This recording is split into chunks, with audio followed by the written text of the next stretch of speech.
अस्सलामुअलैकुम। आज हमारी ANF की 14 क्लास है। इससे पहले हमारी 13 क्लासेस हो चुकी हैं और जो बच्चे मुझे सोशल मीडिया पर देख रहे हैं यानी कि YouTube या TikTok पर देख रहे हैं तो वो पूछेंगे कि सर ये 13 क्लासेस कहाँ पर हैं। ये क्लासेस बेटा हमारी पेड क्लासेस हैं, ये आपको सोशल मीडिया पर नहीं मिलेंगी, ये हमारी वेबसाइट पर जाती हैं और सिर्फ उन बच्चों को शो होती है जिन्होंने फ़ीस पे की हुई है। अगर आप भी क्लास में शामिल होना चाहते हैं तो हमारी बहुत ही कम फ़ीस होती है, आप ये थोड़ी सी फ़ीस देकर इन क्लासेस में शामिल हो सकते हैं। जितनी क्लास आपकी रह चुकी होंगी वो आपको मिल जाएंगे, जितनी भी क्लासेस हो चुकी होंगी। उसके बाद डेली एक क्लास होती है और साथ में स्पेशल PDF नोट्स दिए जाते हैं जिसमें से इंशाल्लाह आपका पेपर आएगा और वो मोस्ट इंपॉर्टेंट MCQs पर मुश्तमिल होते हैं। अगर आपने क्लास लेनी है तो व्हाट्सएप नंबर दिया गया है, आप वहां पर आकर रब्ता करके हमसे डिटेल ले सकते हैं। उसके बाद अगर आपने क्लास नहीं भी लेनी तब भी आपने हमें मैसेज लाजमी करना है। जितने भी बच्चे आप जॉब्स की तैयारी कर रहे हैं तो आप सब ने SMS करना है। उससे फ़ायदा ये होगा कि हम आपको फ्री में एक PDF बुक देंगे, वो कंप्लीट बुक होगी और उसके पैसे नहीं लिए जाएंगे। उसके बाद नंबर 2 आपको ये फ़ायदा होगा कि आपको जॉब्स की इन्फॉर्मेशन मिलती रहेगी, इसका रिटन टेस्ट वगैरह की इन्फॉर्मेशन आपको मिलती रहेगी। और नंबर 3 जितनी भी जॉब्स आती रहती हैं उसके बारे में भी आपको हमारे व्हाट्सएप स्टेटस पर जॉब के जो स्टेटस लगते हैं एड्स के वो आपको देखने को मिलेंगे। और ये सब सर्विसेज बिल्कुल फ्री हैं और मैं आपको गाइड भी फ्री में करूँगा। जस्ट हमारी क्लास की फ़ीस होती है, अगर आप चाहें तो वो ज्वाइन कर सकते हैं, वरना कोई ज़बरदस्ती नहीं है। आपने मैसेज हमें फिर भी लाजमी करना है किसी भी जॉब की आप तैयारी कर रहे हैं। तो मैं जैसे कि मैंने आप बताया कि हमारी आज जो है 14 क्लास है। 13 क्लास जो हमारे बच्चे पहले से ले रहे हैं उनको तो पता है पढ़ा कि सिलेबस क्या है। जो न्यू बच्चे मुझे देख रहे हैं यूट्यूब पर या किसी भी सोशल मीडिया प्लेटफॉर्म पर तो याद रहे कि हमारा जो पेपर आने वाला है ANF का, किसी भी पोस्ट पे आपने अप्लाई किया हुआ है, वो 100 MCQs का पेपर होगा, ठीक है। और वो इन जो सब्जेक्ट होंगे उनमें से वो ये वाले सब्जेक्ट होंगे जो कि ये वाले सब्जेक्ट यहाँ पर मेंशन है, इनसे मिलकर आपका पेपर बनेगा, ठीक है। तो आपने क्या करना है, इसी के साथ ही इसी के हिसाब से ही आपने प्रिपरेशन करनी है, जिसमें आपके इंग्लिश के सवालात होंगे, जनरल नॉलेज के होंगे और एवरीडे साइंस भी इसमें शामिल होगा, ठीक है। एवरीडे साइंस भी इसमें शामिल होगा, पाक स्टडी और करंट अफेयर के सवालात भी होंगे, इस्लामिक स्टडीज़ के सवालात होंगे। ये मिक्स होकर पेपर आएगा एक पूरा। और ये ANF से रिलेटेड जो है आपका एक आने वाला है पोर्शन, इस जो ANF का एक्ट है उसके हिसाब से। उसके बाद मैथमेटिक्स और IQ के सवाल होंगे और साथ में कंप्यूटर के सवालात होंगे। तो जो बच्चे पहले से पढ़ रहे हैं उनको तो पता है पड़ा कि हम हर क्लास में 2 सब्जेक्ट कवर करते हैं, 2-2 करके हम हर क्लास में पढ़ते हैं। मैं आपको कंसेप्ट भी समझाता हूँ, साथ में हम मोस्ट इंपॉर्टेंट MCQs भी करते हैं। तो पिछली क्लास में हमने किए थे जनरल नॉलेज और पाक स्टडी के MCQs और आज हम करने वाले हैं इंग्लिश और इस्लामिक स्टडीज़ के MCQs। सिलेबस में बार बार इसलिए बता रहा हूँ क्योंकि जो बच्चे मुझे सोशल मीडिया पे देख रहे हैं कम से कम उनको सिलेबस का पता होना चाहिए। जो पहले से पढ़ रहे हैं उनको सब कुछ ये पता है पढ़ा, तो उनको ये चीज़ पता है। तो इंग्लिश में मैंने आपको जैसे कि बताया था कि इंग्लिश में जो है ना आपके आने वाला है वोकैबुलरी का पोर्शन, जिसमें क्या क्या होता है, सिनोनिम और एंटोनिम होता है। ये वाले मैं अपने स्टूडेंट्स को पहले से ही डेली बेसिस पर करवा रहा हूँ। टोटल तकरीबन कोई 300 ये MCQs हैं, मोस्ट इंपॉर्टेंट है और इसी में से ही आपके आएंगे। सिनोनिम एंटोनिम इसी में से ही आने वाले हैं। तो ये मैं 50-50 करके करवा रहा हूँ, बच्चे मेरे ये वाला कर रहे हैं जो क्लासेस पहले से ले रहे हैं। उसके बाद यहाँ से आपका ये वाला पोर्शन आने वाला है जिसमें ग्रामर का यूजेज है वो आपने सीखना होगा, जिसमें parts of speech, tenses, active, passive voice, narration, ये वाले प्रीपोजिशन वगैरह और साथ में ये भी है। अच्छा, ये मैं जो है ना पिछली क्लास में पढ़ा चुका हूँ अपने बच्चों को, पार्ट्स ऑफ स्पीच में एक एक करके समझा चुका हूँ। उसके बाद टेंसेस और एक्टिव, पैसिव वॉइस भी मैं आपको अच्छे से समझा चुका हूँ। आज जो हमारा टॉपिक रहेगा इस वीडियो में वो रहेगा नरेशंस। जो डायरेक्ट एंड डायरेक्ट होते हैं वो आपने सीखने हैं मुझसे कि डायरेक्ट एंड डायरेक्ट में जो है ना आपने इसको कैसे इसको करना है। और मैं शॉर्ट टाइम में आपको समझाऊंगा कि बहुत ही कम वक्त में आप इसको कैसे जो है ना इस पूरे नरेशंस को याद कर पाएंगे, क्योंकि आपके पास टाइम थोड़ा है, आपका पेपर आने वाला है। इसीलिए मैं आपको लंबे चौड़े रूल्स में नहीं डालूंगा, मैं आपको शॉर्ट तरीके समझाऊंगा। उसके बाद रहते हैं आज जो हम पढ़ेंगे इस्लामिक स्टडीज़ भी साथ में पढ़ेंगे। तो मैं ऐसा करता हूँ, पहले आपको इस्लामिक स्टडीज़ के ही MCQs करवा देता हूँ। तो इस्लामिक स्टडीज़ के MCQs जो है मैं आपको पहले पढ़ा चुका हूँ। 200 MCQs मैंने आपको पढ़ाए थे जो कि मोस्ट इंपॉर्टेंट है, ये तो आपने 100% याद करने थे। अब जो हमारी सीरीज़ स्टार्ट हो रही है वो है हम टॉपिक वाइज पढ़ेंगे। टॉपिक वाइज मतलब इस्लाम के पिलर्स कितने हैं, कुरान में से कितने सवाल आ सकते हैं, हदीस में से कितने आ सकते हैं, एक एक चीज़ आपको समझाता जाऊँगा। ये हम करते जाएंगे और फिर हमारी जब आखिरी 10 दिन बचेंगे तो हमारे एक और MCQs की PDF आएगी जिसमें होंगे 500 MCQs और वो इन्हीं में से ही होंगे जो कि मोस्ट इंपॉर्टेंट इम्पोर्टेंट रहेंगी और उसी में से ही आपके सारे सवाल कवर हो जाएंगे। तो वन बाय वन हम इनको करेंगे, आपको मैं चीज़ें समझाता हूँ साथ में। तो आज हम जो पढ़ने वाले हैं वो पढ़ेंगे, आज हम कुरान पाक और जो हदीस पाक है उनका नॉलेज पढ़ेंगे, ठीक है, कि कुरान पाक के बारे में और हदीस पाक के बारे में कौन कौन से MCQs जो कि अहम है आते रहते हैं सवालों में। तो कुरान पाक की थोड़ी सी मालूमात आपके पास होनी चाहिए। यहाँ पर पहला सवाल है, how many paras are there in the holy Quran. पूछा गया कि कितने जो चैप्टर्स हैं, पारा, ठीक है, चैप्टर किसे कहते हैं, जो हमारे पारे होते हैं कुरान पाक के, कितने पारे हैं कुरान में। ये सबको पता है, पढ़ा कि ये 30 पारे होती हैं। ये सिंपल सा सवाल था। उसके बाद है, what is the total number of manzils in the holy Quran. Quran पाक की टोटल कितनी मंजिलें हैं, ठीक है। तो कुरान पाक की टोटल कितनी मंजिलें हैं, 7 मंजिलें हैं, सबको पता होना चाहिए। कुरान पाक की कितनी है, 7 मंजिलें। मोस्ट इंपॉर्टेंट क्वेश्चन है, what is the total number of सूरा इन द होली कुरान। कुरान पाक में टोटल नंबर ऑफ सूरत कितनी है, ठीक है, टोटल नंबर सूरत 114 कुरान पाक में सूरतें हैं, ठीक है। उसके बाद अगला क्वेश्चन है, how many Makki surah revealed in Mecca are there in the holy Quran, ठीक है। पूछा गया है कि कितनी जो है ना मक्की सूरतें हैं। देखो टोटल सूरत कितनी हैं, 114 सूरतें हैं, लेकिन इसमें से कुछ सूरतें जो हैं वो मक्की सूरतें हैं और कुछ सूरतें जो हैं वो मदनी सूरतें हैं। अब मक्की और मदनी सूरतें क्या होती हैं? मक्की सूरतें उन सूरतों को कहते हैं जो मक्का मुकर्रमा में नाजिल हुई हैं, ठीक है, और मदनी सूरतें किन्हें कहते हैं, जो मदीना मुनव्वरा में नाजिल हुई हैं। अब इसका मतलब ये नहीं है कि डायरेक्ट एक लोकेशन है।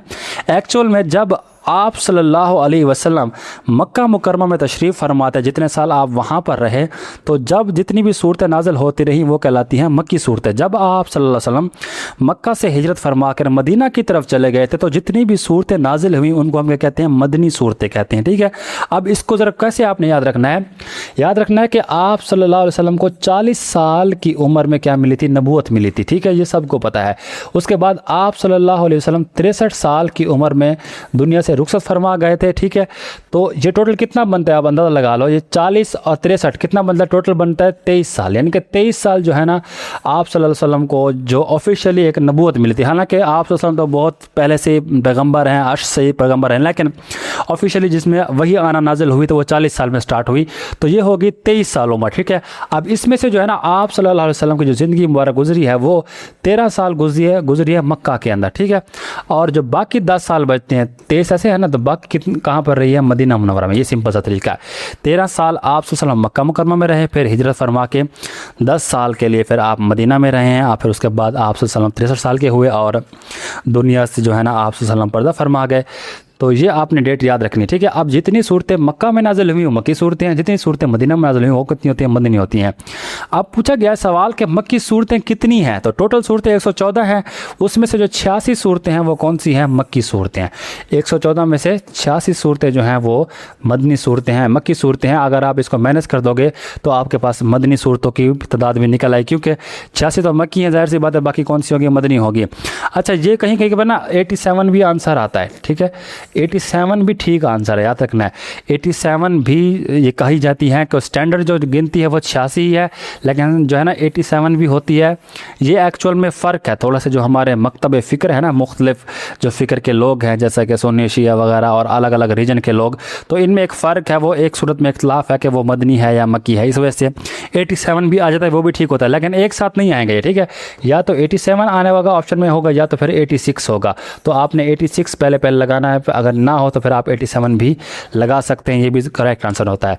How many Madani surah are in the holy Quran. Quran पाक में मदनी सूरतें कितनी हैं अभी, तो मदनी सूरतें मैंने आपको बताई हैं, जो मदीना मुनव्वरा में नाज़िल हुई वो मदनी सूरतें होती हैं। तो ये टोटल बनती है 28, और ये कहीं कहीं पर जो है ना 27 भी आ जाता है। ये भी आंसर ठीक है, क्योंकि अगर वो आएगा ना 87 सूरतें आएंगी, ज़ाहिर सी बात है एक सूरत ये कम हो जाएगी ना, अगर हम उसको 87 लिख रहे हैं। तो यहाँ पर भी एक सूरत का मैंने बताया ना आपको, उसका जो है ना इख्तलाफ है कि यह मदनी है या मक्की है, इस वजह से इसकी कैटेगरी में फ़र्क है थोड़ा सा। तो 27 आंसर भी ठीक होता है, 28 भी ठीक होता है, और ये दोनों एक साथ नहीं होंगे। अगर दोनों एक साथ हो भी तो आपने 28 पहले लगाना है आंसर, ठीक है। उसके बाद है जी, which type of surah are generally shorter and length and focus on the oneness of Allah. पूछा गया कि कौन सी जो सूरतें हैं जो कि फोकस करती, जो कि शॉर्टर में लॉन्ग लेंथ में है, मतलब थोड़ी उनकी लेंथ है, छोटी सूरतें हैं और फोकस करती हैं वननेस ऑफ अल्लाह, अल्लाह की जो वननेस है, वन से मुराद एक, अल्लाह की जो समझ लें वहदानियत है, तौहीद है अल्लाह पाक की, उस पर फोकस करती हैं। तो जो सूरतें साइज़ में छोटी हैं और अल्लाह की तौहीद को ज़्यादा बयान करती हैं तो वो कौन सी है? मक्की सूरतें ही हैं। 86 सूरतें जो हैं ये मक्की सूरतें जी जो हैं ये इसमें ज़्यादातर अल्लाह ताला की तौहीद बयान की गई है और ये छोटी सूरतें हैं। ये उस वक्त तक नाजिल होती रही जब आप सल्लल्लाहु अलैहि वसल्लम मक्का मुकरमा में थे और इस वक्त बहुत ज़्यादा अहकामात नहीं हुए थे क्योंकि इतने ज़्यादा मुसलमान ही नहीं थे। आपको पता होना चाहिए ग़ज़वा बदर जो 2 हिजरी में हुई थी उस वक्त तकरीबन 313 मुसलमानों ने लड़ाई की थी, तो मतलब 300 प्लस मुसलमान थे। जब आप सल्लल्लाहु अलैहि वसल्लम 13 साल मक्का में तबलीग करते रहे लेकिन मुसलमान इतने ज़्यादा नहीं हुए, इतनी ज़्यादा तबलीग नहीं फैली थी। जो एक्चुअल में दौर आया है जिसमें ज़्यादा मुसलमान हुए हैं तो वो आखिरी 10 साल हैं, जिसमें मदीना मुनव्वरा का दौर है, फिर उसमें फ़तह मक्का भी हो जाती है, तो पूरे अरब जो हमारा सऊदी अरब है सारा, इस पर जो है ना मुसलमानों को इस्लाम फैल जाता है। तो ये इसीलिए जो है ना जो पहले सूरत नाजिल हुई हैं उसमें ज़्यादा अहकामात अल्लाह की तौहीद पर फोकस है, ठीक है। उसके बाद जब मुसलमान ज़्यादा भी हो गए, मदनी सूरतें फिर नाजिल हुई। Which type of surah are generally longer and focus on the social laws, कौन सी सूरतें क्या है जो कि जनरली लॉन्ग भी हैं, ठीक है, और फोकस करती है सोशल लॉज के ऊपर जो हमारे माशरे के कानून हैं और फैमिली मैटर्स को शो करती हैं। तो ये कौन सी हैं? ये मदनी सूरतें। मदनी सूरतें जो हैं साइज़ में बड़ी भी हैं, साथ में इसमें सोशल लॉ जो हमारे माशरे के लॉ वगैरह हैं, उसके अखलाकियात है, उसके ऊपर जिक्र किए गए। उसके बाद जो हमारे फैमिली मैटर्स है जैसे कि तलाक का मैटर हो गया, इस तरह से और भी कई मैटर्स हैं, विरासत के मैटर्स हो गए, वो सारे डिस्कस डिटेल में किए गए, किसमें? मदनी सूरतें में किए गए हैं, याद रखना आपने। उसके बाद है इन which city,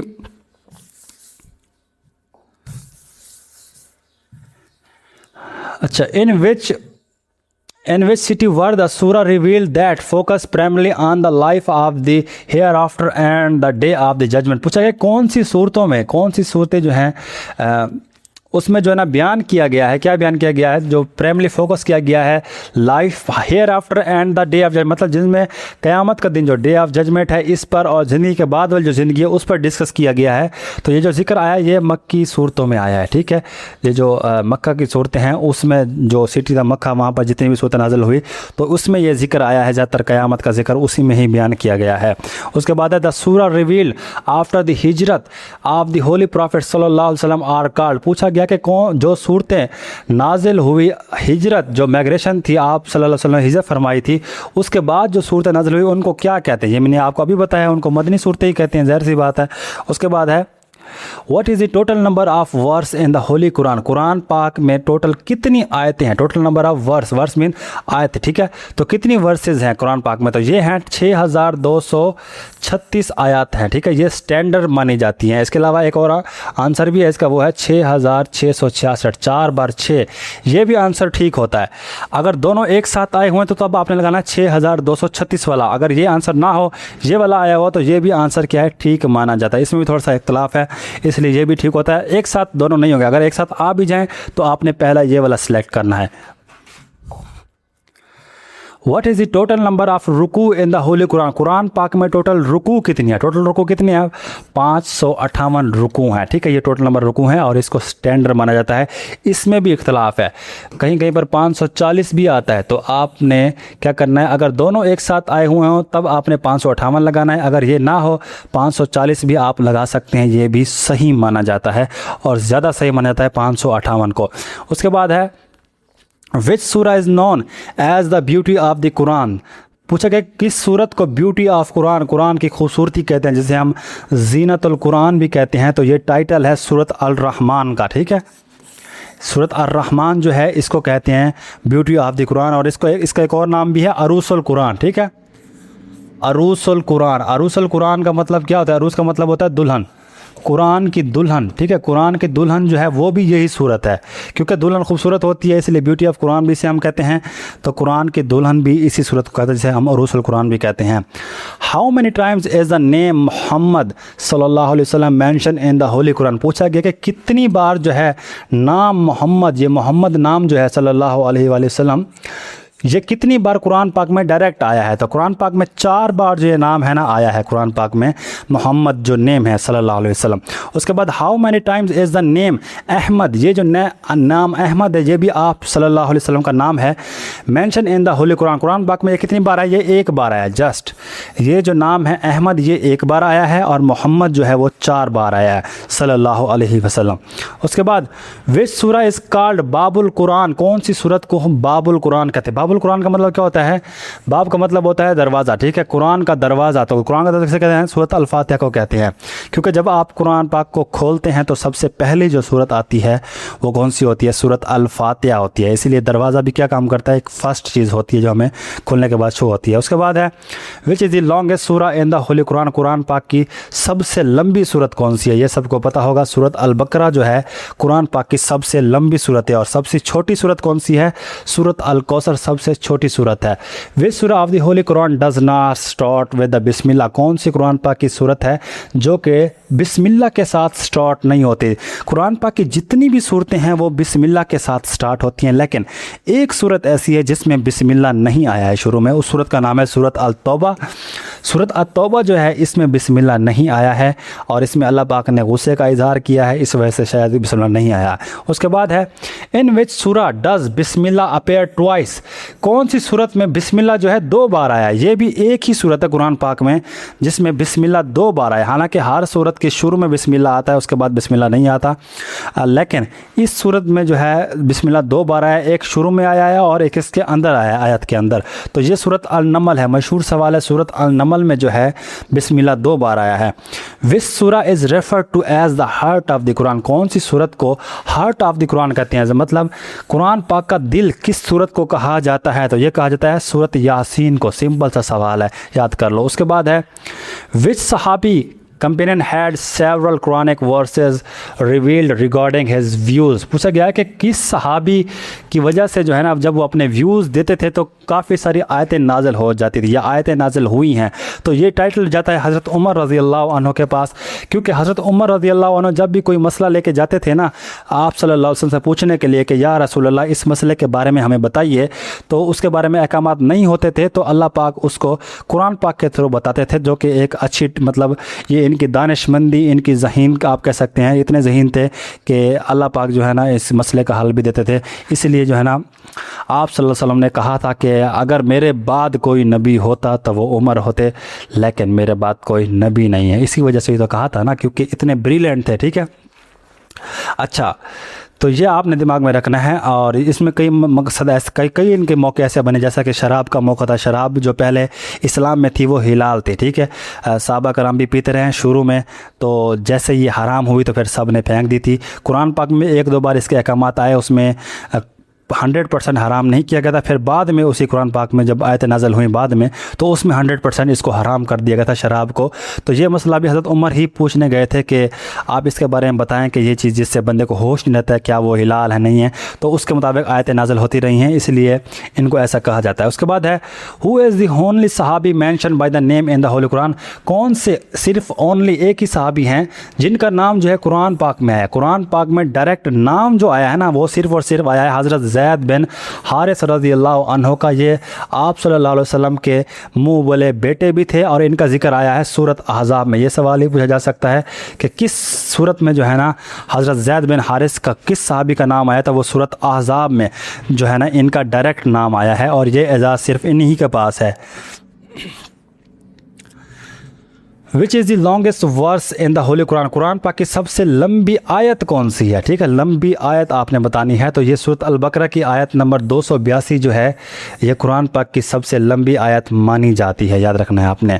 bye what name is the Khana Kaaba refer to in the holy Quran, पूछा गया है कि किस नाम के साथ खाना काबा को पुकारा गया है कुरान पाक में। कुरान पाक में इससे कई नाम आए हैं, उनमें से एक नाम मस्जिद अल हराम भी है, ठीक है। ये मशहूर नाम है जिसे हम हरम शरीफ भी कहते हैं। ये नाम आया है खाना काबा का। विच सहाबी इज़ नोन एज द जामिया कुरान, कौन से सहाबी को जामिया कुरान का, जामिया का मतलब कहता है जमा करने वाला, कुरान पाक को जमा करने वाला, मुख्तलिफ नुस्खों को जो इकट्ठा किया था कुरान पाक के, वो किसने किया था? हज़रत उस्मान रज़ी अल्लाह अन्हु ने किया था। ये क्या था कि जब वह पहले वही नाजिल होती थी ना, तब तो लिखने का दौर नहीं था, ना ही कोई प्रिंटिंग का दौर था, ना ही कोई PDF का दौर था। तो आप सल्लल्लाहु अलैहि वसल्लम सहाबा कराम को कहते थे कि आप इसको लिख लो। तो सहाबा कराम क्या करते थे, किसी पत्ते पर, किसी चमड़े की चीज़ पर, मुख्तलिफ चीज़ें होती थी, तो उस पर जो है ना उसको लिख लिया जाता था। वो आयत क्योंकि डेली बेसिस पर नाजिल होती थी या महीने के महीने नाजिल होती थी, तो वो उनको लिख लिया जाता था। और फिर बाद में जो है ना उसके नुस्खे बने, और कई नुस्खे बन चुके थे। और हज़रत अबू बकर सदीक़ रज़ियल्लाहु के दौर में भी जो है ना कुरान पाक को इकट्ठा किया गया था। और मेन जो इन्होंने काम किया था हज़रत उस्मान रज़ियल्लाहु अन्हु ने किया, इन्होंने कुरान पाक के सारे नुस्खे जमा किए थे और उनको एक स्टैंडर्ड वर्जन बनाया था। तो ये हज़रत उस्मान रज़ियल्लाहु अन्हु का काम है। इन विच surah is an enemy of Islam, कौन सी सूरत के अंदर जो इस्लाम का दुश्मन है अबू लहब जिसका नाम है, mention by his nickname, जिसमें इसका निक नेम इस्तेमाल किया गया है। तो कुरान पाक की सिर्फ एक ही सूरत ऐसी है जिसमें उसका नाम जो है इस्लाम के दुश्मन पर रखा गया है। तो वो कौन सी है? सूरत लहब जो है ये वाली, ये एक्चुअल में जो अबू लहब है उसका निक नेम है अल-लहब, ठीक है। इसका सूरत का नाम भी यही रख दिया गया है, और इसमें ये इस्लाम का बड़ा दुश्मन है। और अल्लाह पाक ने इस सूरत में इसके ऊपर अज़ाब का ज़िक्र किया है, और ये सूरत की स्टार्ट भी इसी के नाम से होती है, तब्बत यदा अबी लहब व तब, ये अबू लहब के नाम से स्टार्ट होती है, ठीक है।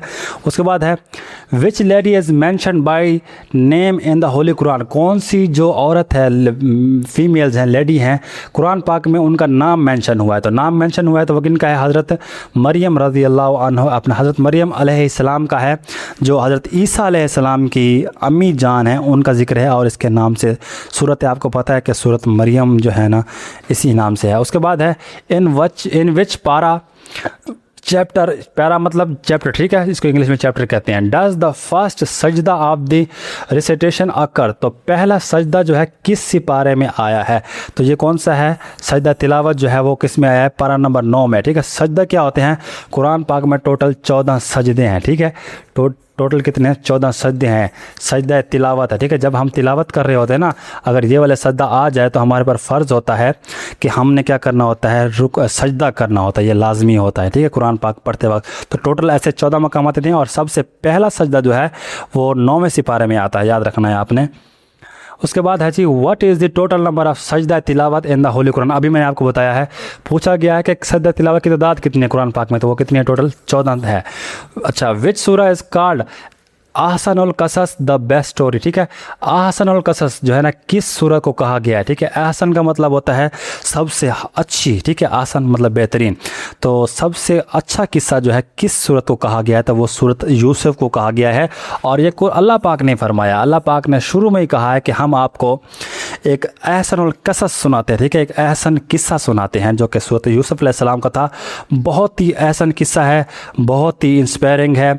इसमें आपको हर चीज़ देखने को मिलेगी। इसमें आपको मिलेगा कि एक बाप जो है बेटे से कितना मोहब्बत करता है, ठीक है, और उसकी जो अपना जुदाई में वो नबीना भी हो जाते हैं, हज़रत याकूब अलैहिस्सलाम। उसके बाद ये आपको ये भी दिखाता है कि भाई भाई की जान भी ले सकते हैं, जैसा कि यूसुफ अलैहिस्सलाम को उसी के अपने सगे भाई, जो उन्हीं के जो भाई थे, सौतेला भाई थे, ठीक है, एक सगा भी था इनमें। तो पूछा गया है कि जो उनके सौतेला भाई थे वो उनको ले जाते हैं और उनको वो मारने की कोशिश करते हैं, कत्ल की नीयत से ले जाते हैं, और आखिरकार उनको कुएं में अकेले छोड़ देते। मतलब इमेजिन करो, आपका भाई हो, बेशक सौतेला हो भाई तो है ना, वो आपको अकेले किसी जंगल में जाके छोड़ आए, आप बच्चे हों, तो मतलब कितना खौफनाक मंजर है। और वहाँ से फिर आपको ये भी सबक मिलता है कि उन्हीं को अल्लाह पाक किसके ज़रिए लेके जाते हैं, फिर उनको जेल वगैरह भी होती है और बहुत सारे मामलात वहाँ पर होते हैं। आखिरकार अल्लाह पाक उनको फिर मिस्र का बादशाह भी बनाते हैं, और पैगम्बर तो वो ऑलरेडी बनने थे, कन्फर्म था, ठीक है। तो फिर ये चीज़ें हमें इंस्पायर करती हैं कि हम छोटी सी, हमारी ज़िंदगी ख़राब हो चुकी हो, बेशक हमें कोई उम्मीद ना हो, लेकिन अल्लाह पाक हमारे लिए बेटर सोचते रहते हैं। तो आपने भी क्या करना है कि मेहनत जारी रखनी है। इंशाल्लाह एक दिन आपका भी आएगा जिसमें आप भी एक दिन तरक्की करेंगे। बस सब्र से काम लेना है, यूसुफ अलैहिस्सलाम की सुन्नत पर आपने अमल करना है। उसके बाद है under whose leadership did the formal compilations of the Quran begins. पूछा गया है कि किसकी लीडरशिप में जो कुरान पाक की कंपाइलेशन सी, ठीक है ना, मतलब लिखना हो गया उसको, of the holy Quran began. तो ये पहली बार जो है ना हज़रत अबू बकर सदीक़ रज़ी अल्लाह उन्होंने कहा था कि इसको एक पूरा नुस्खे की फॉर्म में लिखे। पहले कुरान पाक प्रॉपर एक किताब के इस फॉर्म में नहीं था। वो यूँ था कि किसी के पास कुछ आयतें थी, किसी ने चमड़े पर लिखी हुई हैं, किसी ने किसी पत्ते पर लिखी हुई हैं, तो इस तरह से स्कैटर्ड फॉर्म में थी आयतें, प्रॉपर एक किताब के फॉर्म में नहीं थी। तो प्रॉपर जो अपना काम किया था वो हज़रत अबू बकर सदीक़ रज़ी अल्लाह अन्हु ने कहा था कि आप इसको दोबारा से तरतीब दें, और हज़रत ज़ैद बिन साबित रज़ी अल्लाह अन्हु को उस कमेटी का हेड बनाया गया था, तो उन्होंने फिर आगे काम को बढ़ाया था। उसके बाद है हु वाज द फर्स्ट हाफिज़ अमंग द सहाबा, पूछा गया कि कौन जो है पहले हाफिज़ थे सहाबा कराम के दरमियान में। तो सबसे पहले जो हाफिज़ है सहाबा कराम में वो कौन है? हज़रत उस्मान रज़ी अल्लाह अन्हु, हज़रत उस्मान बिन अफ़ान रज़ी अल्लाह अन्हु, ये सबसे पहले हाफिज़ बने थे सहाबा कराम में। उसके बाद है which prophet is mentioned the most number of time in the holy Quran, पूछा गया किस जो पैगंबर हैं, कौन से पैगंबर हैं उनका जिक्र कुरान पाक में सबसे ज़्यादा आया है। तो सबसे ज़्यादा जो जिक्र आया ना कुरान पाक में वो हज़रत मूसा अलैहिस्सलाम का है। ठीक है, याद रखना, अपने मोस्ट इंपॉर्टेंट सवाल है। कुरान पाक में सबसे ज़्यादा जो जिक्र आया है, सबसे ज़्यादा जो वाक़यात आए हैं वो हज़रत मूसा अलैहिस्सलाम के बारे में आए हैं। उसके बाद है जी What title is given to angel Jibrail alaihissalam in the holy Quran, Quran पाक में जिब्राइल अलैहिस्सलाम को क्या टाइटल दिया गया? मुख्तलिफ टाइटल दिए गए, उनमें से एक रूहुल अमीन भी है, रूहुल कुदस भी है, वो भी ठीक है। तो रूहुल अमीन जो है इनका स्पेशल जो है ना टाइटल है। विच इज़ द शॉर्टेस्ट सूरा इन द होली कुरान, कुरान पाक की सबसे शॉर्टेस्ट सूरा कौन सी, सबसे छोटी सूरत कौन सी है? तो सबसे छोटी कौन सी है? सूरत अल कौसर है, सबको पता होगा ये तो।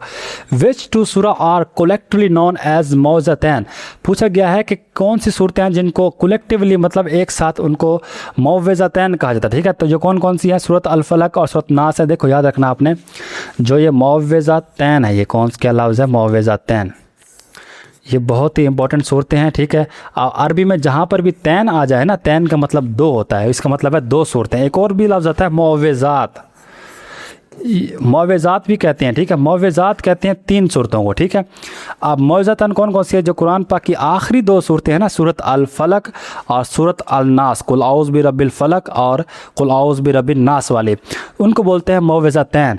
और अगर इनके साथ आप तीसरी सूरत मिला दें, जिसे हम कहते हैं सूरत इखलास कहते हैं, कुल हुवल्लाहु अहद वाली, ठीक है, अगर वो मिल जाए तो वो तीनों मिलकर क्या कहलाती हैं? फिर मौज़ात कहलाती हैं। ठीक है, और ये बहुत ही इंपॉर्टेंट है, आप भी इसको इस्तेमाल किया करो। वो ये है कि आप सल्लल्लाहु अलैहि वसल्लम जो है इन सूरतों को पढ़ते थे, मौज़ात को, मौज़तैन को पढ़ते थे और रात को ख़ास तौर पे। ठीक है, तो अपने हाथों पर फिर उनकी फूंक मारते थे और फिर अपने जिस्म पर हाथ फेरते थे। ये बेसिकली एक दम है और एक सुन्नत दम है। ठीक है, ये लीगल है, समझ लें कि आपने पानी वगैरह फूंक मारने की बजाय अच्छा है कि ये जो सुन्नत तरीका आप ने खुद किया है वो वाला आप क्या करें, इससे बहुत ज़्यादा आपको फ़ायदा भी होगा, क्योंकि ये स्पेशल सूरतें नाजिल हुई हैं जादू के ख़िलाफ़। अगर आप पर किसी ने कोई तावीज़ वगैरह जादू वगैरह किया उसके ख़िलाफ़। नंबर 2 पे इसमें जो अगर आपसे कोई हसद वगैरह करता है तो आपसे उसकी भी सेफ्टी होती है। नंबर 3 इंसानों से भी आपकी हिफाजत होती है। दुनिया में जितनी भी ख़राब चीज़ें हैं, शर हैं, ठीक है ना, सब के जो शर होते हैं उसके शर से जो है ना आप अल्लाह की पनाह में आते हैं। इसे हम 2 पनाह देने वाली सूरतें भी कहते हैं। ठीक है, तो ये बहुत ही अच्छी सूरतें और सुन्नत भी है, आपने भी इसको पढ़ा करो। उसके बाद आ जाते हैं पूरा अपना हदीस पाक के थोड़ा सा आपने थोड़ा सा बेसिक नॉलेज लेना है। वो ये है कि यहाँ पर लफ्ज़ है सही सित्ता। ठीक है, अच्छा, सित्ता का मतलब क्या होता है? 6 होता है, याद रखना। ये अरबी का एक गिनती का लफ्ज़ है जिसे हम 6 बोलते हैं। सही का मतलब है 6 किताबें जो है ना मानी जाती हैं, जो कि सही मानी जाती हैं, जिसको हर तकरीबन जो मकतब फ़िक्र के लोग हैं हमारे, मतलब सुन्नी शिया हो गया, उसके बाद वहाबी हो गए, सब के सब ठीक है मानते हैं, इन किताबों को मानते हैं। अच्छा, ये टोटल 6 हैं।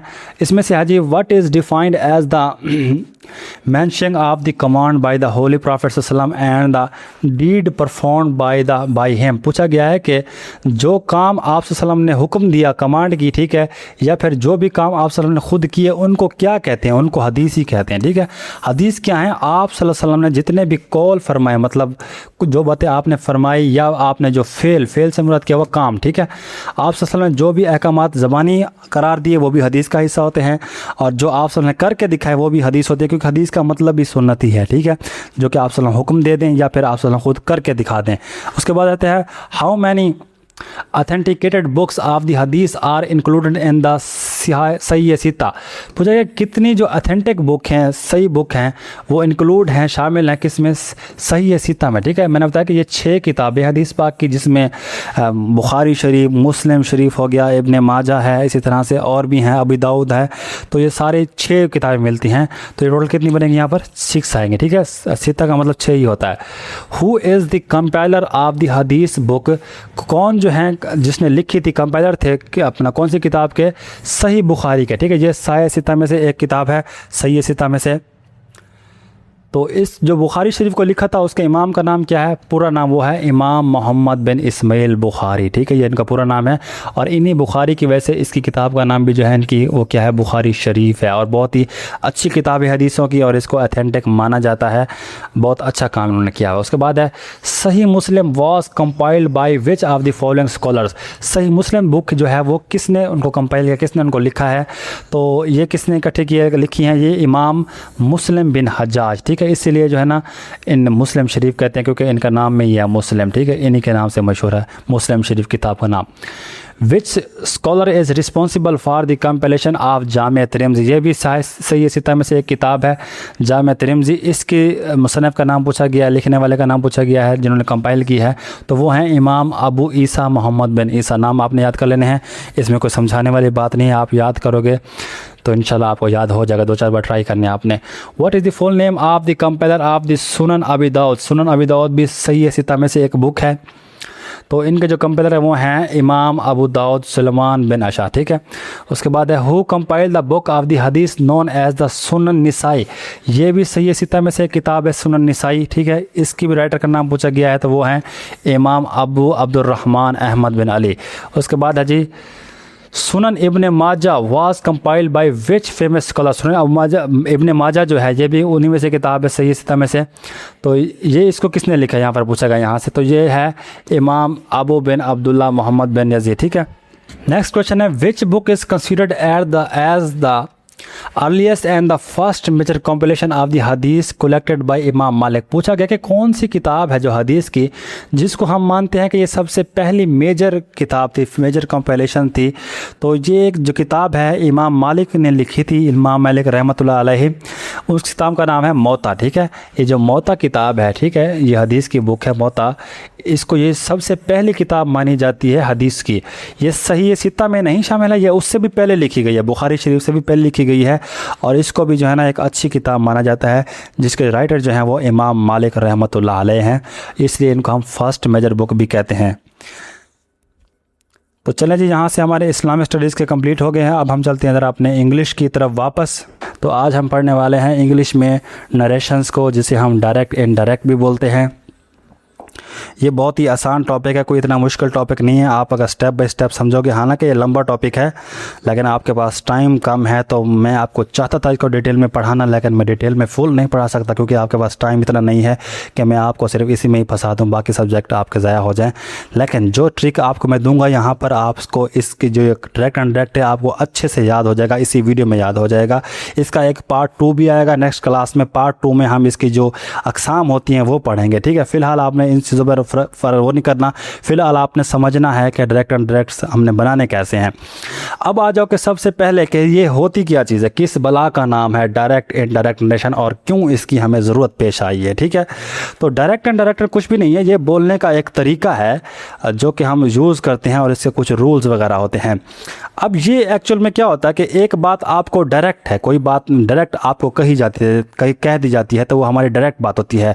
अगर आप वही बात किसी दूसरे को बताने जाओगे तो आप उसको अपने लफ्ज़ों में बताते हो, तो वो क्या हो जाती है, इनडायरेक्ट हो जाती है। बस यही हमने सीखना है कि डायरेक्ट को इनडायरेक्ट में कैसे बदलना है, क्योंकि उसके रूल्स हमें फॉलो करने, तब जाके हम इंग्लिश में फॉलो कर पाएंगे। उर्दू तो हम नहीं कर रहे, इंग्लिश कर रहे हैं।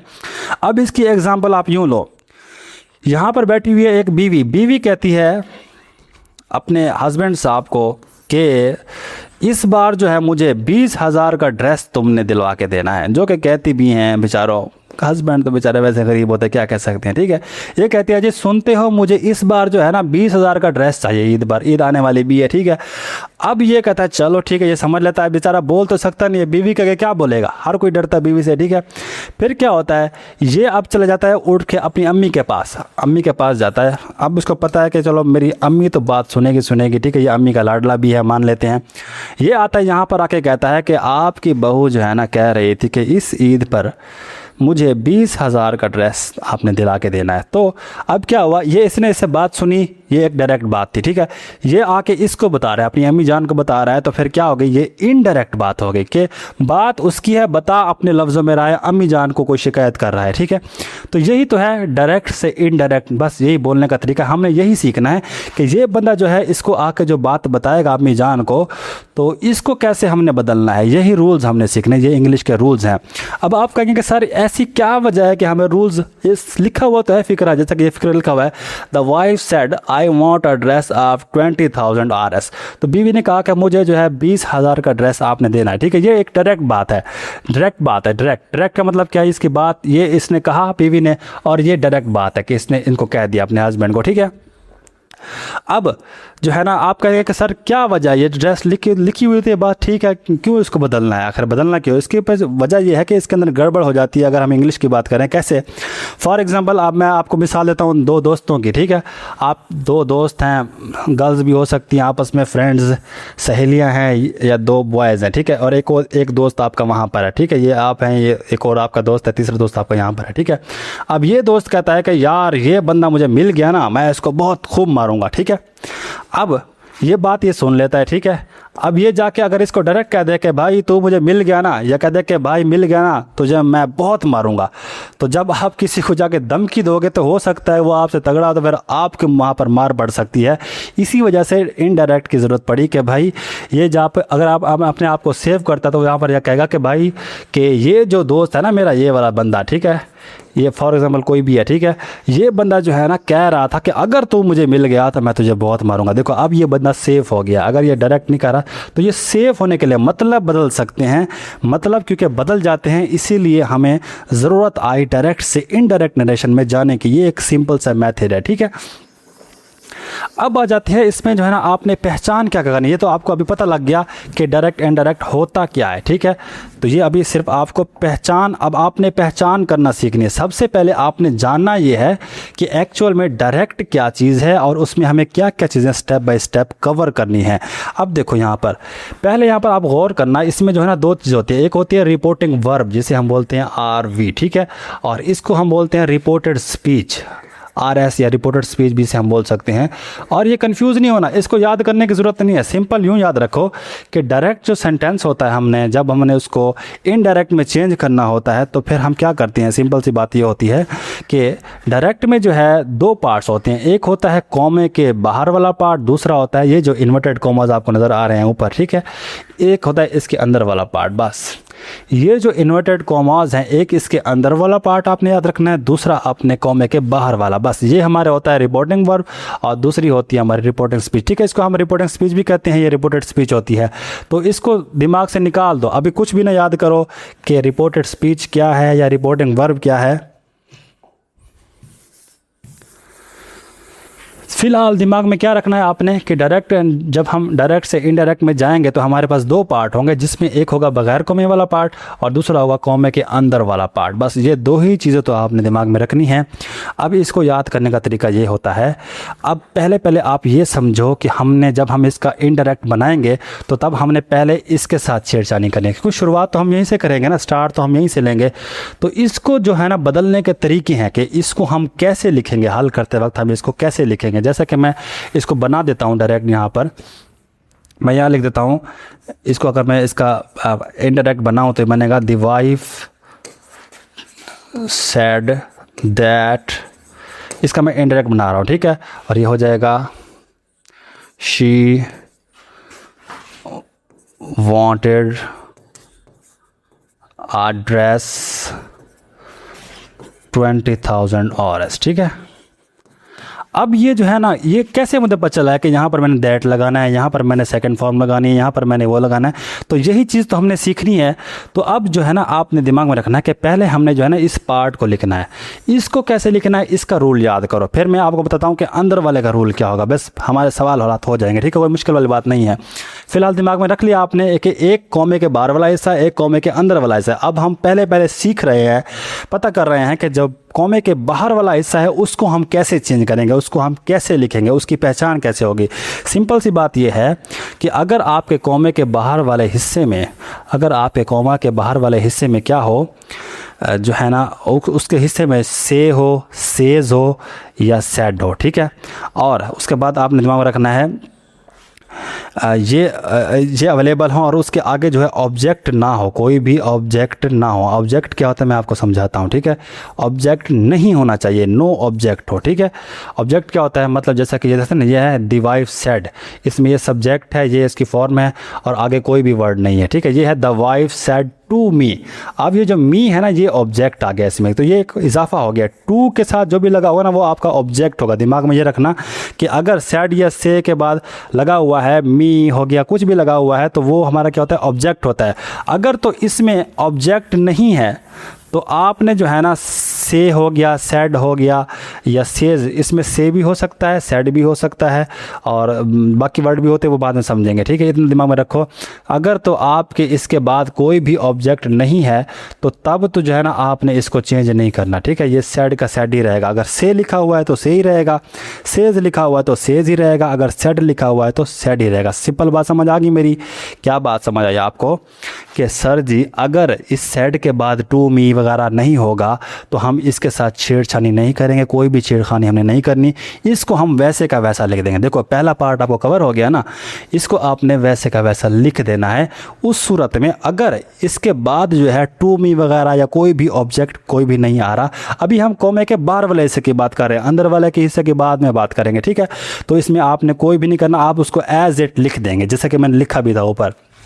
अच्छा, अब दूसरा सिनेरियो ये बन सकता है जैसा कि आपको इस नज़र आ रहा है, इसमें तो ठीक है नहीं है कोई भी ऑब्जेक्ट। अगर फिक्रा इस तरह का आ जाए जिसमें ऑब्जेक्ट हो तो ठीक है ना, टू मी जैसा कि आ गया, सेड के बाद टू मी आ गया, तब हम इसको कैसे लेंगे, तब आपने इसको चेंज करना है, याद रखना है आपने, तब आपने इसको लाजमी चेंज करना है। जैसा कि से, सेज, सेड, ये तो हमने समझ लिया कि इसमें ऑब्जेक्ट नहीं है तो इसको हम चेंज नहीं करेंगे।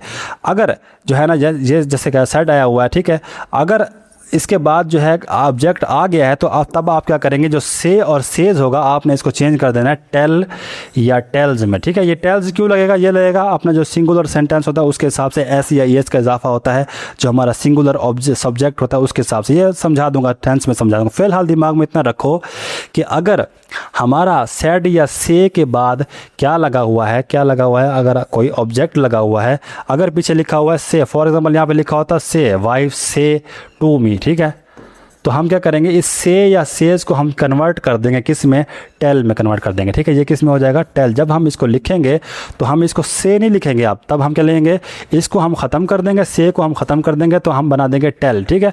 ये मैं आगे आपको समझाता हूँ, परेशान नहीं होना अभी। फ़िलहाल दिमाग में क्या आपने रखा कि अगर ऑब्जेक्ट मौजूद है ना तो से या सेज को हम कन्वर्ट कर देंगे टेल के अंदर। और अगर सेड आया हुआ है और सेड के बाद ऑब्जेक्ट है, जैसा कि यहाँ पर आया भी हुआ है सेड टू मी, यहाँ पर ऑब्जेक्ट आया हुआ है, तब हम क्या करेंगे, इस सेड को हम चेंज कर देंगे टोल्ड में बस, और टू ख़त्म हो जाता है, ठीक है। टोल्ड के बाद टू नहीं लगता, तो ये क्या बन जाएगा, जब हम इसको बनाएंगे फ़िक्रे को तो हम इसको कैसे लिखेंगे, इसको समझो, द वाइफ। अच्छा, अब ये सेड टू मी क्योंकि ऑब्जेक्ट आया हुआ है तो हम इसको क्या करेंगे, कन्वर्ट करेंगे टोल्ड में। क्या जगह टोल्ड, उसके बाद टू ख़त्म कर दिए मी, बस ये तरीका है इसको हल करने का, ठीक है। आपको कॉमे के बाहर वाला से समझ आ गया ना, क्या समझ आया आपको कि सर अगर ऑब्जेक्ट नहीं है, ठीक है, जैसे कि इसमें नहीं है तो हम उसको वैसा क्या वैसा लिख देंगे। अगर ऑब्जेक्ट हो, अगर से या सेज लिखा हुआ हो तो उसको टेल में बदल देंगे, अगर सेड लिखा हुआ तो हम उसको टोल्ड में बदल देंगे, ठीक है। ये सिंपल सी बात है, ये आपको बाहर वाला हिसाब ही समझ आ चुका है, ठीक है। अब आ जाते हैं नेक्स्ट, दूसरी चेंजिंग क्या होगी, ये तो है बाहर वाले। अब आ जाते हैं ज़रा अंदर की चेंजिंग, ठीक है। अंदर जो है आपको जब आप इंटर हो जाते हैं, ये तो आपको समझ आ चुका है मेरा बात, ठीक है। अब जब हम इसमें इंटर होते हैं, ठीक है, इंटर होते तो सबसे पहले हमारा सामना होता है इधर इनके साथ प्रोनाउन। इसके अंदर क्या होगा, कोई ना कोई प्रोनाउन होगा, आई, वो, ही, शी, इट, कोई भी हो सकता है, ठीक है। तो हमारा सामना किसके साथ होने वाला है, प्रोनाउंस के साथ होने वाला है। तो अब आपने सीखनी है नंबर 2 पर प्रोनाउन की चेंजिंग कैसे होती है, ठीक है। नंबर 2 आपने क्या सीखनी है, प्रोनाउन की चेंजिंग कैसे होती है। वो कैसे होती है मैं आपको समझा देता हूँ यहाँ पर। जैसा कि देख सकते हैं यहाँ पर प्रोनाउन की चेंजिंग कैसे होती है, ठीक है। ये जो आई आया हुआ है इसको हम कैसे चेंज करेंगे, तो इसको चेंज करने का सिंपल सा तरीका ये है कि जो आपका प्रोनाउन में अगर आया हुआ है फर्स्ट पर्सन किसे कहते हैं, आई या वी जो होता है वो फर्स्ट होता है। इसको याद करने का सिंपल तरीका ये होता है कि जो हम खुद के बारे में बात करते हैं ना वो फर्स्ट पर्सन है, हम पहले पर्सन। देखिए मैं कहता हूँ जैसे आई, मैं आपको पढ़ा रहा हूँ, ठीक है। वही हम और भी हो सकते हैं, मेरे साथ अगर कोई और होता है तो हम क्या कहते हैं वी हो जाता है, ठीक है।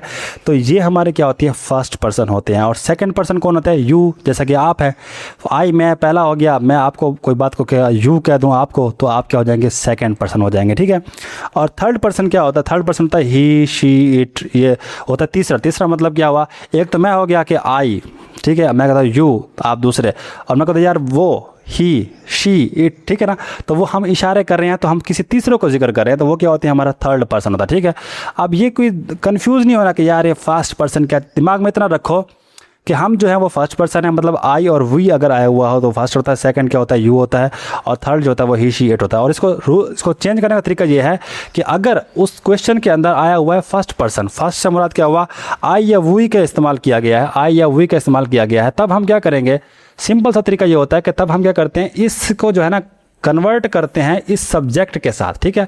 सब्जेक्ट कौन सा होता है, ये शुरू वाला सब्जेक्ट होता है, फिर वर्ब होती है, उसके बाद आखिर में ऑब्जेक्ट भी आ जाता है, किसी किसी फिक्रे में आ जाता है, ठीक है।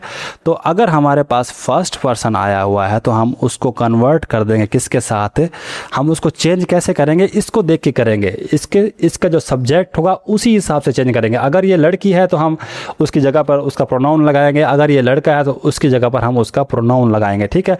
जैसा कि ये लड़की है, जैसे कि वाइफ जो औरत होती है, ठीक है, तो हम यहाँ पर क्या लगाएंगे, शी लगाएंगे। जब हम इसको कन्वर्ट करेंगे तो शी लग जाएगा, ठीक है, क्योंकि उसका जो हमारा प्रोनाउन बनता है लड़की का वो शी बनता है।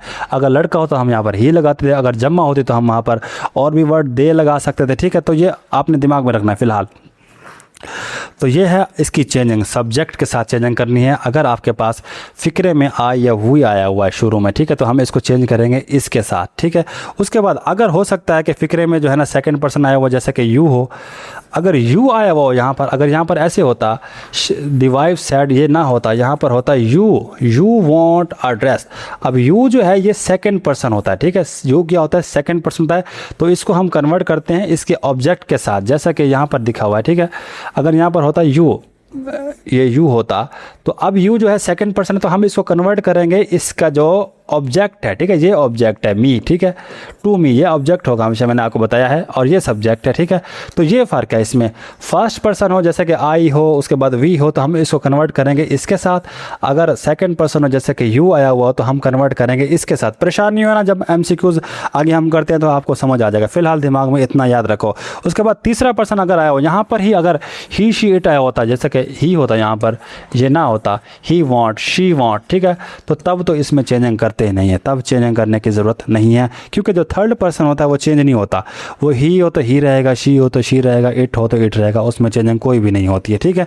तो इसलिए यहाँ पर इसके अंदर कोई भी चेंजिंग नहीं है। फिलहाल क्या बात समझ आई आपको, प्रोनाउन कैसे चेंज होगा कि अगर हमारे पास फर्स्ट पर्सन आया हुआ है, आई या वी लिखा हुआ है, तो हम उसको कन्वर्ट करेंगे उसके सब्जेक्ट के साथ। अगर हमारे पास यू आया हुआ तो हम कन्वर्ट करेंगे उसके ऑब्जेक्ट के साथ। अगर ही, शी, इट आया हुआ तो हमने कन्वर्ट नहीं करना, वो वैसे का वैसा रहेगा, ठीक है। अब आगे प्रोनाउन की चेंजिंग आपको समझ आ गई।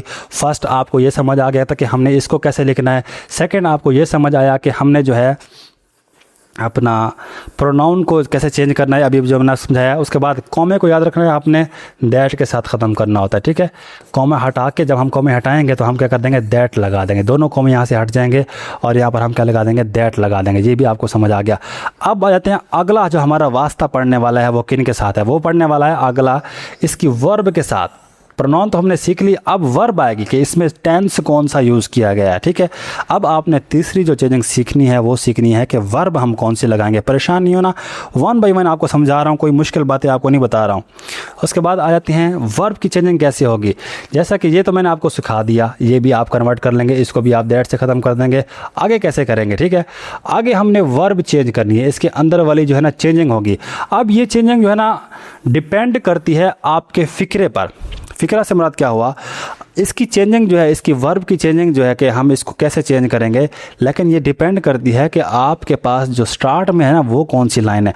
आपने जब वर्ब की चेंजिंग करनी है तो वो इसको देख के करनी है कि ये जो आपके पास कॉमे के बाहर वाला ऐसा रिपोर्टिंग वर्ड जिसे हम कहते हैं, ये जो आई हुई है इसके हिसाब से आपने अंदर चेंजिंग करनी होती है। अब इसकी दो चीज़ें होती हैं, अगर इसमें यूज़ किया गया है प्रेजेंट इंडेफिनेट का इस्तेमाल, ठीक है, या फ्यूचर टेंस का इस्तेमाल किया गया है, प्रेजेंट का इस्तेमाल किया गया है या फ्यूचर का इस्तेमाल किया गया, तब तो आपने अंदर वाली वर्ब के अंदर चेंजिंग नहीं करनी होती। याद रखना है आपने, तब आपने कोई भी चेंजिंग नहीं करनी होती है। अगर क्या शर्त होती है कि अगर इधर जो है फ्यूचर का इस्तेमाल किया गया हो या फिर किसका इस्तेमाल किया गया हो, अपना प्रेजेंट का इस्तेमाल किया, ठीक है। अब ये आपको कैसे पता चलेगा, जो ये वर्ड है ना से, ये पहली फॉर्म होती है, ठीक है। सेज जो है एस या ई एस का इजाफा है, ये प्रेजेंट इंडेफिनेट का है। इसको याद करने का तरीका ये है कि अगर से या सेज आया हुआ हो तो समझ जाना कि वो प्रेजेंट का फिक्र है, ठीक है। अगर सेड आया हुआ हो तो वो सेकंड फॉर्म होती है, और सेकंड फॉर्म यूज़ होती है पास्ट इंडेफिनेट में, जो हमारा पहला पास्ट का फिक्रा होता है, जिसे हम पास्ट इंडेफिनेट या सिंपल पास्ट भी बोलते हैं, तो ये उसमें सेड का इस्तेमाल होता है, ठीक है। तो ये पास्ट का फिक्रा है, ठीक है। अगर से है तो समझ जाना कि ये किसका है, प्रेजेंट का फिक्रा है। अगर यहाँ पर से या सेज है या कोई भी पहली फॉर्म का यूज़ किया गया है तो आपने अंदर चेंजिंग नहीं करनी, ठीक है। अंदर जो भी वर्ब होगी ना उसके अंदर चेंजिंग नहीं होगी, एज इट फिक्रा वैसा रहेगा। एक और सीन ये भी बन सकता है कि अगर कॉमे के अंदर कोई यूनिवर्सल ट्रूथ है, यानी कि जैसे कि अर्थ रिवॉल्विंग, जैसा कि हो सकता है कि जो ज़मीन जो है वो घूमती है सूरज के गिर्द, ठीक है। तो ये तो एक यूनिवर्सल ट्रुथ है ना, मतलब ये एक सच्चाई है जो हम मानते हैं। इस तरह से अगर कोई सच्चाई वाली बात आ जाए तो तब भी आपने वर्ब की चेंजिंग नहीं करनी, वो मैं आपको एग्जांपल में समझाता हूँ। फ़िलहाल आपने क्या समझा कि आपने पहचान करनी है कि अगर यहाँ पर है प्रेजेंट का फिक्रा, यानी कि से या सेज लगा हुआ है, तो तब आपने वर्ब के साथ कोई भी चेंजिंग नहीं करनी है, फिक्रा एज इट वैसा का वैसा रहेगा, ठीक है। उसके बाद दूसरा सीन, अगर आ गया है आपके यहाँ पर फिक्रे में सेके अपना पास्ट का इस्तेमाल, पास्ट का मतलब क्या हुआ, पास्ट इंडेफिनेट, और इसकी निशानी ये होगी कि यहाँ पर सेड लगा होगा। सेड जो है ये सेकंड फॉर्म है, तो ये आपने कैसे पकड़ना है कि अगर सेड सेकंड फॉर्म का इस्तेमाल किया गया है या कोई भी पास्ट का टेंस इस्तेमाल किया गया है तो ज़्यादातर सेड डी होता है, ठीक है। 99% चांस सेड डी होता है, लेकिन और भी होते हैं, वो जब मैं टाइप्स पढ़ाऊँगा आपको समझ आ जाएगी। फिलहाल कन्फ्यूज़ ना हो, इतना याद रखो कि सेकंड फॉर्म का यूज़ है तो वो पास्ट इंडेफिनेट है। अगर सेकंड फॉर्म का यूज़ है तो तब हमने वर्ब में चेंजिंग करनी है, ठीक है। और फिर उसके असूल अब आपको याद करने पड़ेंगे। वर्ब में अब चेंजिंग कैसे होगी ये याद कर लो। अब याद रखना है कि अगर यहाँ पर पास्ट इंडेफिनेट हो तब आपने इसमें चेंजिंग करनी है, वरना नहीं करनी, तब ये वाले रूल अप्लाई नहीं करने हैं, ठीक है। अब मान लिया कि ठीक है पास्ट इंडेफिनेट के वर्ब का इस्तेमाल आ गया, यहाँ पर आगे चुकी है सेकेंड फॉर्म, तो तब हमने क्या करनी है, चेंज ऑफ वर्ब करनी है। वर्ब को चेंज कैसे करना है, सिंपल प्रेजेंट को कन्वर्ट कर देना है सिंपल पास्ट में, ठीक है। जितने भी हमारा प्रेजेंट कंटिन्यूअस है इसको आपने चेंज कर देना है पास्ट कंटिन्यूअस में। इसी तरह से प्रेजेंट परफेक्ट है, इसको कर देना है आपने पास्ट परफेक्ट में। अब आप इसको देख के आपका दिमाग चकरा रहा होगा कि सर पता नहीं क्या बता रहे हैं, हमें तो खुद सिंपल प्रेजेंट नहीं आता है, तो कहाँ से हम पास्ट को सीखेंगे, कहाँ से हम कंटिन्यू को सीखेंगे, कहाँ से हम पास्ट परफेक्ट को सीखेंगे। तो कंफ्यूज ना हो, ये मैंने आपको सिर्फ दिखाने के लिए रखा हुआ है।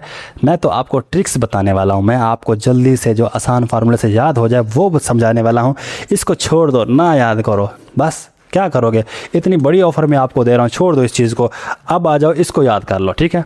कैसे याद करोगे इसको, अगर आपके जो है ना अब आपने चेंजिंग करनी है, ठीक है। मान लिया कि हमारे पास यहाँ पर पास्ट का इस्तेमाल आ चुका है, अब हमने इसकी वर्ब में चेंजिंग करनी है, ठीक है। यहाँ तक तो हमें करना आ गया है, ठीक है।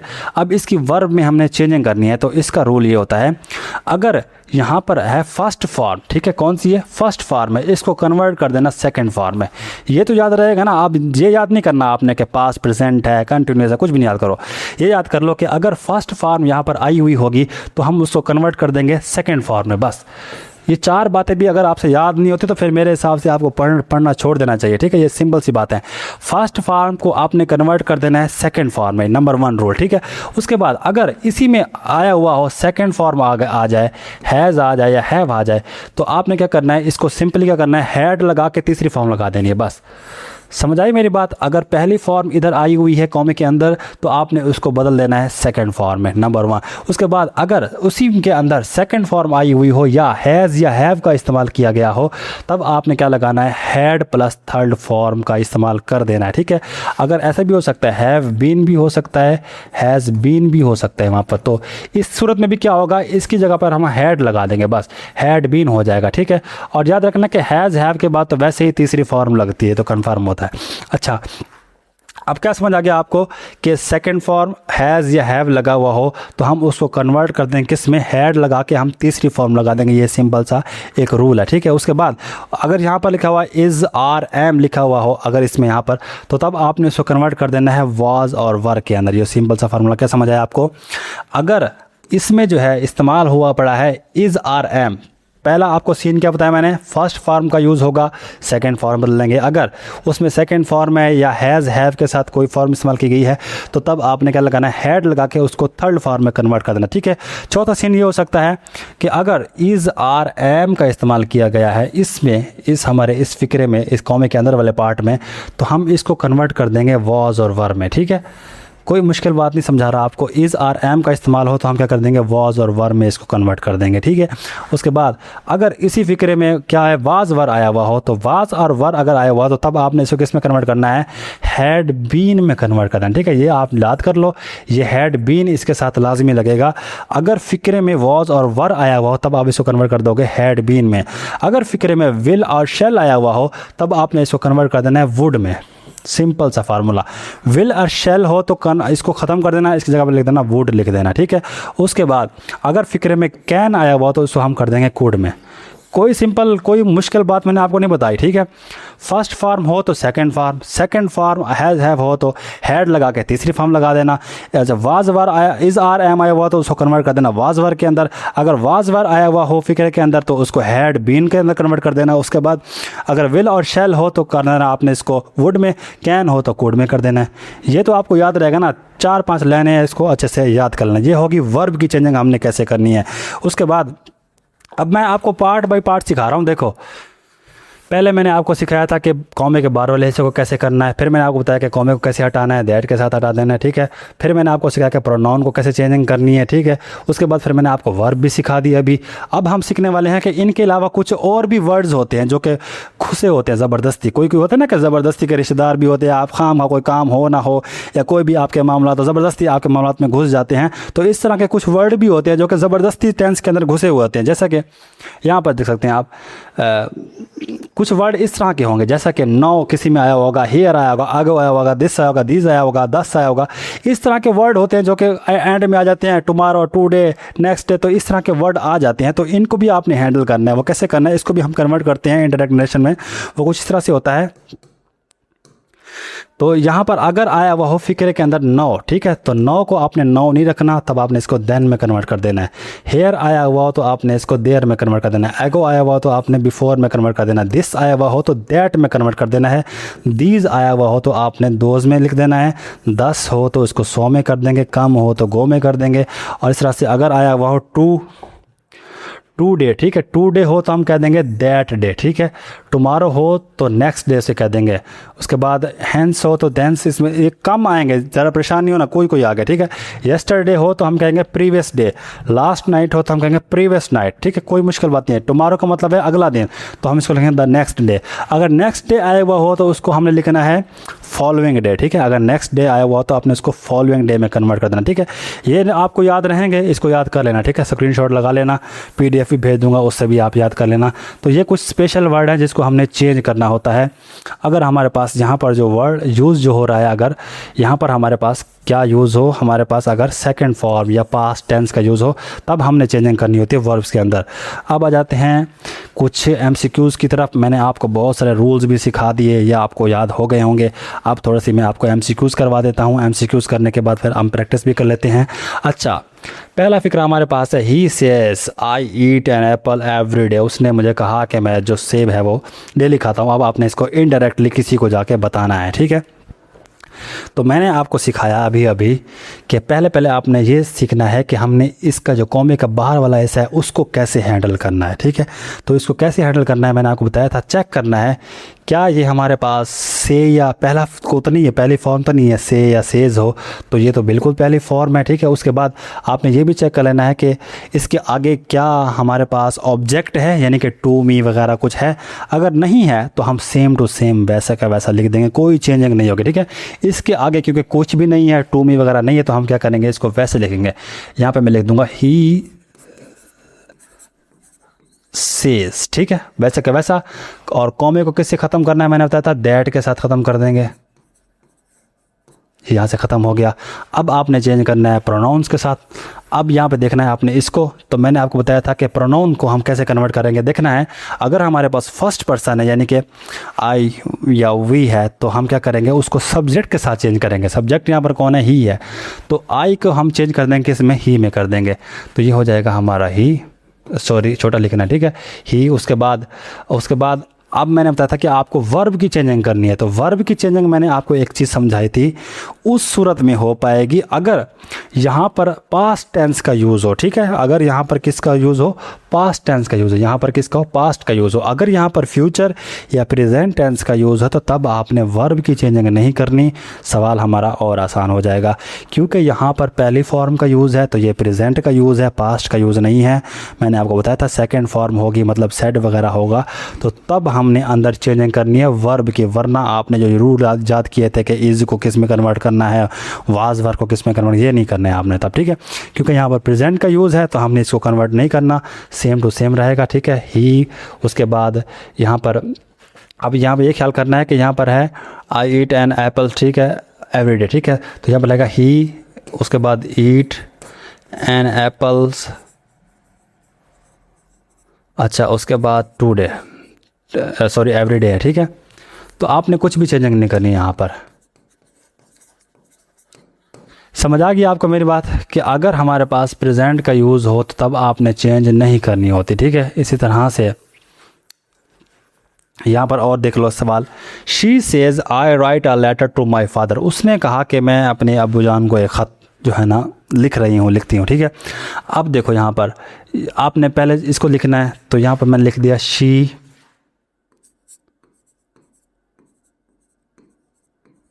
ठीक है, ये एक बात हो गई। उसके बाद अब सेज को मैंने सेज क्यों लिख दिया, क्योंकि मैंने आपको बताया था कि अगर हमारे पास ऑब्जेक्ट ना हो तो हम उसको एज इट वैसा का वैसा लिख देंगे, यहाँ पर सेज वैसा का वैसा रहेगा। अच्छा, उसके बाद शी सेज हो गया। अब कॉमे को ख़त्म करेंगे दैट के साथ, ये मैंने आपको अभी समझाया, ठीक है। उसके बाद फिर मैंने इसको चेंज करना है, तो क्योंकि ये फर्स्ट पर्सन है, आई है, तो इसको हम कन्वर्ट करेंगे, इसका सब्जेक्ट साथ हो जाएगा शी का, शी रहेगा, ठीक है, और शी हो गया। उसके बाद अब क्या हमने वर्ब चेंज करनी है, वर्ब चेंज नहीं करनी, क्योंकि मैंने आपको बताया था कि वर्ब चेंज इसमें नहीं होती है, क्योंकि यहाँ पर प्रेजेंट का इस्तेमाल किया गया है। तो यहाँ पर शी राइट, अब यहाँ पर राइट नहीं लिखना, आप लिखना राइट्स, ठीक है। अब आप कहेंगे सर ये राइट्स क्यों लिख रहे हैं, वहाँ पर तो राइट लिखा हुआ है, क्योंकि वो आई के साथ लिखा हुआ है, आई के साथ राइट लगता है। अगर ही शी इट हो तो हम फर्स्ट फॉर्म के साथ एस या ई एस का इजाफा करते हैं, इसलिए यहाँ पर एस आपने डालना है। ये हम चेंज नहीं कर रहे, ये उसी फ़िक्रे का रूल है, ये प्रेजेंट का ही रूल है, हम कोई किसी और फ़िक्रे में लेके नहीं जा रहे, इसलिए यहाँ पर आपने इसका भी ख्याल करना है। अगर सब्जेक्ट आपके पास ही शी इट हो तो आपने फर्स्ट फॉर्म के साथ फिर एस या एस लाजमी लगाना है ऐसे फिक्रों में, ठीक है। She write a letter to my father, ठीक है। तो आगे आप जाके खुद लिख लेना, आगे कोई चेंजिंग नहीं करनी है इसमें। अच्छा, तो ये यहाँ पर एक और चीज़ रहेगी, यहाँ पर रहेगा शी राइट अ लेटर, मैं लिख देता हूँ, चलो, writes a letter to my की जगह पर यहाँ पर हर लगेगा, ठीक है, हर फादर। तो इनको भी हम चेंज करते हैं, माई आया हुआ हो, ये आया हुआ, तो इसको हम कन्वर्ट करते हैं, अपने सब्जेक्ट के हिसाब से कन्वर्ट कर देते हैं, ठीक है। तो ये हो गया एक सिंपल सा फिक्र। अब आ जाते हैं ज़रा और फिक्रे। ये दो फिक्रे हैं, आपने आगे खुद करनी है, ये मैं यहाँ पर छोड़ रहा हूँ। ये 2 फिक्रे आप कर लेना, ये आपसे हो जाएंगे, ठीक है। अब हम चलते हैं क्वेश्चन नंबर 5 की तरफ। यहाँ पर देखो लिखा हुआ he said I work in a big factory. अब देखो मैंने आपको बताया था कि पहले बेटा आपने चेक करना है, यहाँ पर इसको आपने करना है, ठीक है। इसको लिखने का तरीका ये होता है, आप देखो अगर सैड या से के बाद कोई ऑब्जेक्ट है तो हम चेंजिंग करेंगे, उसको टोल्ड में चेंज कर देंगे। अगर इसके बाद कोई भी ऑब्जेक्ट नहीं है तब हम इसको एज इट लिखेंगे। तो इसके बाद कोई भी ऑब्जेक्ट नहीं है हमारे पास तो हम इसको वैसे का वैसा लिखेंगे। जैसे कि मैं लिखता हूँ ही सेड, ठीक है, वैसे के वैसा। उसके बाद कॉमे ख़त्म करेंगे दैट के साथ, तो यहाँ पर आ गया दैट। उसके बाद अब इसको हमने चेंज करना है, तो ये फर्स्ट पर्सन है क्योंकि आई जो होता है फर्स्ट पर्सन, उसको हमने कन्वर्ट करना है इसके सब्जेक्ट के साथ, तो ये ही है, तो यहाँ पर ही रहेगा, ठीक है, दैट ही। अब आ जाते हैं आगे वर्ब। क्या अब वर्ब चेंज करना है? बिल्कुल करना है। क्यों करना है? क्योंकि यहाँ पर अब जो इस्तेमाल हो रहा है वो कौन सा हो रहा है? पास्ट टेंस है, यानी कि सेकेंड फॉर्म है। अगर यहाँ पर पास्ट टेंस का इस्तेमाल हो रहा है तो तब हमने वर्ब की चेंजिंग करनी है। रूल्स वही हैं, फर्स्ट होगी तो सेकेंड बना देंगे, सेकेंड होगी तो उसको हैड जमा थर्ड बना देंगे, हैज़ हैव होगा तो हैड जमा थर्ड वर्ब लगा देंगे। इस तरह से इज़ आर एम होगा तो हम उसको वाज वर्ब में कन्वर्ट कर देंगे। तो आगे वही वाले रूल रहेंगे। अब देखो यहाँ पर अब हम इसको चेंज करना है। अब यहाँ पर इस्तेमाल किया गया है आई work in a big factory, ठीक है। अब यहाँ पर देखो आप, यहाँ पर है फर्स्ट फॉर्म, वर्क जो है फर्स्ट फॉर्म होती है, तो हम इसको क्या करेंगे? सेकंड फॉर्म में कन्वर्ट करेंगे क्योंकि ये हमें रूल कहता है। तो हम लगा देंगे यहाँ पर ही वर्कड, ठीक है। सेकंड फॉर्म इसकी होती है वर्कड होती है, इन अ बिग फैक्ट्री। बाकी सेम टू सेम वैसा रहेगा, बस इन अ बिग फैक्ट्री। कोई मुश्किल आई आपको? नहीं आई होगी, ठीक है। कि कोई आसान सा ही हमने बनाया है, वैसा क्या वैसा, सिर्फ क्या क्या वर्ब को इस बार हमने चेंज किया है क्योंकि फर्स्ट फॉर्म आई हुई तो हम इसको क्या कर देंगे? सेकंड फॉर्म में चेंज कर देंगे। अब ज़रा हम एक और सवाल कर लेते हैं। यहाँ पर है she said I help my mother in the kitchen. तो पूछा वहाँ पर है कि उसने कहा कि मैं अपनी अम्मी की जो है ना किचन में हेल्प करूँगी। अब आपने कैसे करना है? चेक करना है इस पार्ट को।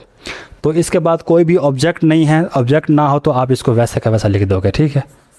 ये हो जाएगा शी सैड, वैसे का वैसा रहेगा, कॉमे ख़त्म कर देंगे दैट के साथ, ये दैट के साथ ख़त्म हो गया।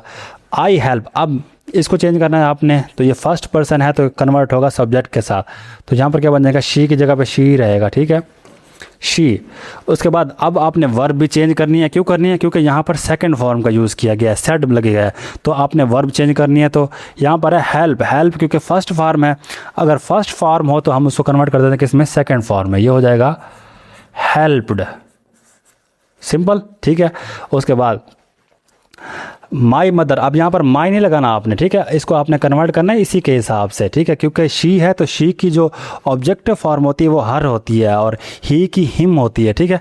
तो यहाँ पर क्या लग जाएगा? शी हेल्प्ड हर, उसके बाद मदर इन द किचन। बस कोई मुश्किल नहीं है, कुछ भी मुश्किल नहीं है, 1-2 बार प्रैक्टिस करोगे आसानी से आपको ये आ जाएंगे। तो ये हो गया हमारा ये वाला। उसके बाद हम नेक्स्ट कर लेते हैं, क्वेश्चन नंबर 7 देख लेते हैं ज़रा। यहाँ पर है you said I like to read historical books, ठीक है। अब यहाँ पर आपने कैसे कन्वर्ट करना देखना है, इसको आपने देखना है, इसके आगे ऑब्जेक्ट नहीं है तो ये सेम टू सेम रहेगा, ठीक है। यू सेड, यहाँ पर मतलब ये हो जाएगा हमारा यू सेड वैसे का वैसा, कॉमे ख़त्म करेंगे दैट के साथ, ठीक है। अब इसको हमने, यह हमारे पास क्या है? आई है, तो आई आया हुआ है तो फर्स्ट पर्सन हम कन्वर्ट करेंगे इसके सब्जेक्ट के साथ, यानी कि यू के साथ, तो यू की जगह पे यू ही रहता है, हमेशा याद रखना है आपने। अच्छा, यू, उसके बाद अब आपने क्या वर्ब चेंज करनी है? बिल्कुल चेंज करनी है, क्योंकि यहाँ पर जो है सेकंड फॉर्म का यूज़ किया गया है, पास्ट टेंस का यूज़ है तो अंदर वर्ब चेंज होगी। तो पहली फॉर्म यहाँ पर क्या है? लाइक है, लाइक पहली फॉर्म इस्तेमाल की गई है, तो पहली फॉर्म को हम किस में कन्वर्ट कर देते हैं? सेकेंड फॉर्म में, ये हो जाएगी हमारी लाइक्ड, ठीक है। उसके बाद आई लाइक टू रीड, अच्छा, उसके बाद हिस्टोरिकल बुक्स, बस वो बिल्कुल सेम टू सेम रहेगा, बाकी ये आप लिख लेना, ठीक है। तो ये कैसे हमने बनाया? अब इसको सिंपल सा वही वाला रूल लगाया, पहले की तरह ही था, ठीक है। ये मैं कंप्लीट नहीं लिख रहा हूँ, तो आप लिख लेना, ये लिखा हुआ है यहाँ पर। उसके बाद है दे सैड वी विजिट आवर, इसको भी छोड़ो, चलो ये पहले वाला है, कुछ और देखते हैं। ये देख लो सेकंड क्वेश्चन नंबर 9।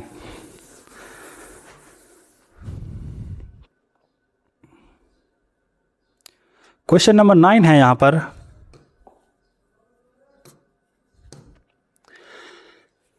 ही सैड, ठीक है। उसके बाद I saw a beautiful bird in the garden, उसने कहा कि मैंने जो गार्डन है उसमें एक खूबसूरत परिंदा देखा। अब इसको हमने कैसे लिखना है, पहले इस पार्ट को बनाना है, क्योंकि इसके आगे ऑब्जेक्ट नहीं है तो ये सेम टू सेम रहेगा। ये हमारा हो जाएगा ही सैड, ठीक है। और कॉमे को ख़त्म कर देंगे हम दैट के साथ, ये आपको पता है। अब ये इसको हम कन्वर्ट करेंगे, फर्स्ट पर्सन है तो इसको हम सब्जेक्ट से कन्वर्ट करेंगे, ये हो जाएगा ही है, तो यहाँ पर क्या हो जाएगा, ही रहेगा, ठीक है। आई की जगह पर ही हो जाएगा। अब यहाँ पर आपने फॉर्म चेंज करनी है कि नहीं करनी, करनी है, ठीक है, क्योंकि यहाँ पर पास्ट का टेंस का यूज़ किया, मतलब सेकंड फॉर्म का यूज़ किया, तो ये पास्ट टेंस है, तो अंदर हमने चेंजिंग करनी है। अब यहाँ पर जो इस्तेमाल हो रही है वो हो रही है सेकंड फॉर्म, सा जो है ये क्या है, सेकंड फॉर्म है। तो रूल क्या कहता है, पहली फॉर्म आई हुई है तो उसको दूसरी में बदल दो, अगर दूसरी आई हुई हो तो उसको आपने क्या करना है, हैड लगा के तीसरी में बदल देना है। अब मैं यहाँ पर क्या लगाऊंगा, सा की जगह पर हम क्या लगाएंगे, यहाँ पर हम लगाएंगे हैड, क्योंकि दूसरी फॉर्म आई हुई है तो ये क्या हो जाएगा, हैड, ठीक है। हैड लगाने के बाद तीसरी फॉर्म लगानी है, ठीक है। तो सा की तीसरी फॉर्म क्या होती है, सीन होती है, तो ये तीसरी फॉर्म लग गई। उसके बाद बाकी फिक्र है वैसे क्या वैसा, a beautiful bird in the garden. आगे मेरी बात समझ आ गई होगी आपको, ठीक है। तो ये इसको हमने सेकंड फॉर्म को ऐसे कन्वर्ट कर देना है। तो ये अगला फिक्र भी बिल्कुल वैसा का वैसा, ये आप खुद कर लेना। इसमें सेकंड फॉर्म का यूज़ है, आपने हैड लगा के थर्ड फॉर्म लगा देनी है, तो ये भी फिक्र हो जाएगा। अब आ जाता है कुछ और सवाल की तरफ। यहाँ पर है जी next question number 11, we said we finished our homework on time. ये भी वही है, इसमें सेकंड फॉर्म का यूज़ है, ये भी आप खुद करना, ये आपको आते होंगे, अभी परेशान नहीं होना। इसको आपने हैड लगा के फिनिश लगा देना है, और आवर की जगह पे हमने यहाँ पर देर लगा देना है, ठीक है। अच्छा, इसको देख ले ज़रा next, he said to me you gave me a nice gift. चलो मैं इसको हाँ ये समझाता हूँ आपको। अब देखो यहाँ पर है ही सेड टू मी, अब इसमें सेड टू मी आ गया है, तो अब इसको आपने, मैंने बताया था कि इसको आपने एज एट नहीं लिखना, जैसा कि हम पहले लिखते आ रहे हैं, we said, I he said, ठीक है।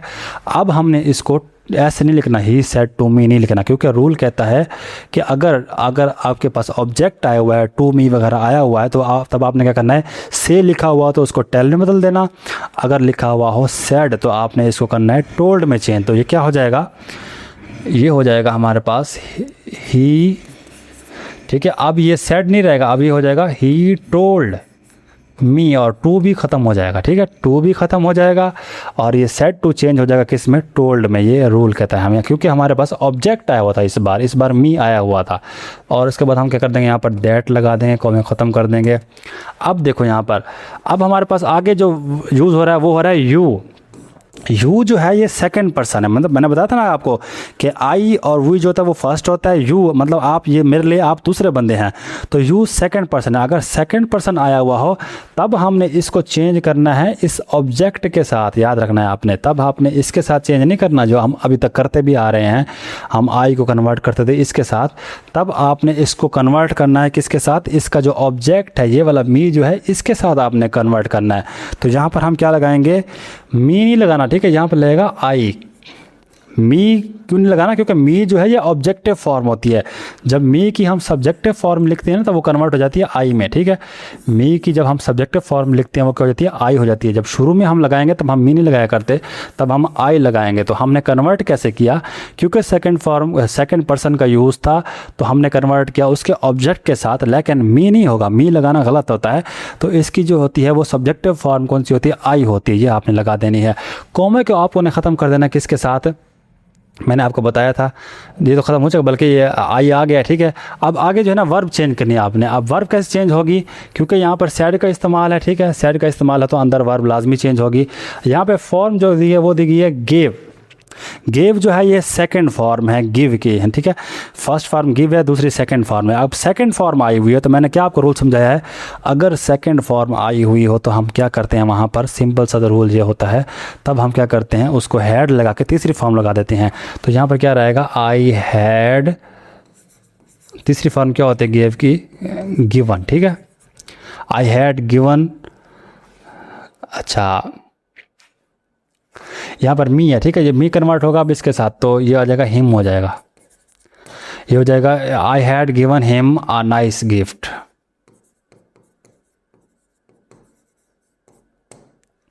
ठीक है, ये बात आपको समझ आ चुकी होगी, सिंपल सी बात थी ये।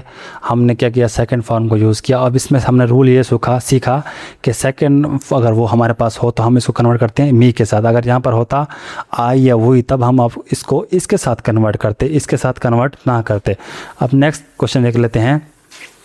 चलो अब मैं यहाँ पर ही आपको बना के दिखा देता हूँ, सिंपल यहीं पर ही, इसको थोड़ा सा इधर ले आते हैं और यहीं पर ही बनाते हैं।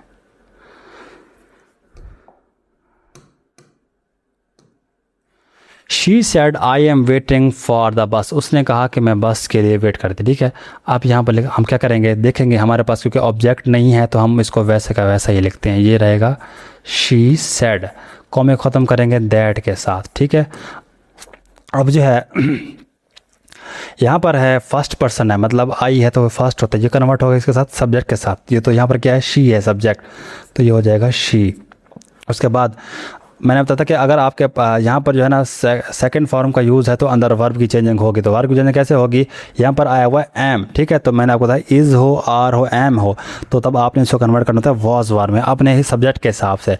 तो यहाँ पर क्या लगेगा, शी वॉज लगेगा, ठीक है। यहाँ पर वर्ब क्यों नहीं लगा रहे हैं, क्योंकि यहाँ पर शी है, शी सिंगुलर होता है, ठीक है।